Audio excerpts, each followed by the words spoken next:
मित्रों नमस्कार। मैं राज ज्योतिष गुरु फिर से हाजिर हूं आप लोगों की सेवा में, और हर बार की तरह इस बार भी मैं एक नए टॉपिक नए विषय के साथ आप लोगों के समक्ष प्रस्तुत हूं।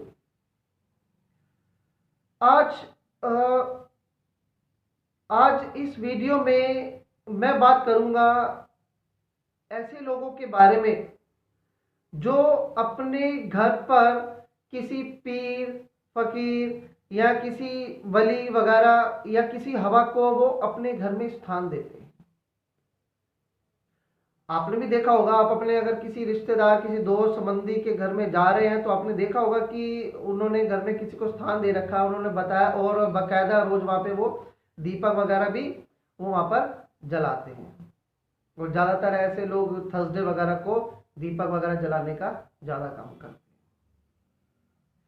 आपने नोट किया होगा, या हो सकता है कि आप में से किसी ने अपने घर में ऐसे लोगों को ऐसी हवा को स्थान दे रखा हो। ज़्यादातर क्या होता है, कुछ लोग जो मज़ार इत्यादि वगैरह जाने के आदी होते हैं, वहाँ से उन्हें कह दिया जाता है कि ये एक हवा है या किसी पीर की या किसी वली की हवा है, हम इसे आप साथ दे रहे हैं, आप इसे ले जाएं, इनकी सेवा करें और आपके साथ सब कुछ अच्छा होगा। क्या आप में से किसी ने ऐसा कर रखा है? अगर ऐसा कर रखा है तो प्लीज़ कमेंट में मुझे आप ज़रूर बताइएगा कि आपने किसको घर में जगह दे रखी है। जो लोग ऐसा करते हैं, जिस दिन से किसी हवा को अपने घर में स्थान देते हैं, वहीं से ही उनकी बर्बादी का समय शुरू हो जाता है। 1000-2000 में से कोई ऐसी कोई पुण्य आत्मा होगी जो आपका अच्छा करती होगी, बाकी सब के सब आपको बर्बाद करने के लिए एनफ बहुत है।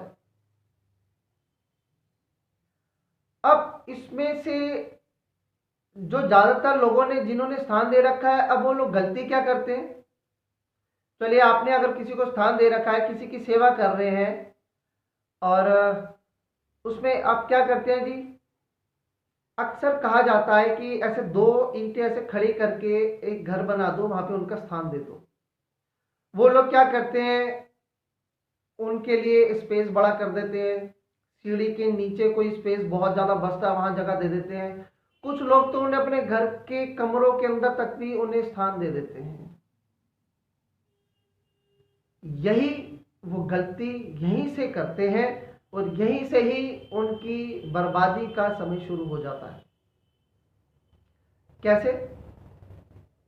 सबसे पहले काम धंधे में फर्क पड़ने लगता है। घर के सदस्यों का या किसी एक सदस्य का स्वास्थ्य इतना खराब रहने लगता है कि आपकी सारी जमा पूंजी उसको ठीक करने में ही लग जाती है। अचानक कोई घटनाएं होती हैं, झूठे आरोप लगने शुरू हो जाते हैं, बिना वजह कोर्ट कचहरी और थानों की शक्लें देखनी पड़ जाती हैं, जिसमें आपका रोल ही नहीं होता, आपने कुछ किया ही नहीं होता। झगड़ा किसी और का होता है, फंस आप जाते हैं। कांड कोई और करके जाता है, नाम आपका आ जाता है। या आपके घर में कुछ अजीब सी घटनाएं होने लग जाती है ऐसे लोगों के साथ जिन्होंने किसी को स्थान तो दे रखा है, लेकिन वो स्थान उन्होंने उसका बड़ा कर दिया, अपने घर के कमरों के अंदर तक स्थान दे दिया। देखिए, मैंने क्या कहते हैं, मैं कहते हैं ना कि भाई किसी को दे रखा है, किसी हवा को स्थान दे रखा है, किसी पीर या वली की हवा को हमने स्थान दे रखा है। अब जितना गलती क्या है कि जितना बड़ा स्थान आप उन्हें देते हैं, वो उतना ही फैल जाते हैं। हवा जितनी फैलेगी उतनी ज्यादा ही शक्ति उसमें आ जाएगी। अगर वो पुण्यात्मा नहीं है तो उसके अंदर आपका नुकसान करने की शक्ति बढ़ जाएगी। समझ गए होंगे आप मेरा इशारा किस तरफ है और मैं क्या कहना चाह रहा हूं। यही आपकी गलती है। सबसे पहले गलती है कि आपने अपने घर में स्थान दे रखा है। दूसरी आप ये गलती कर बैठते हैं कि आप ज्यादा भक्ति की चाह में, ज्यादा सेवा की चाह में आप उनका स्थान बड़ा कर बैठते हैं। आप उन्हें अपने घर के अंदर कमरों तक आप उनका प्रवेश करवा देते हैं, उनकी शक्ति बढ़ जाती है और जब किसी की शक्ति बढ़ जाती है तो वो आपका अहित करने की उसकी क्षमता भी बढ़ जाती है।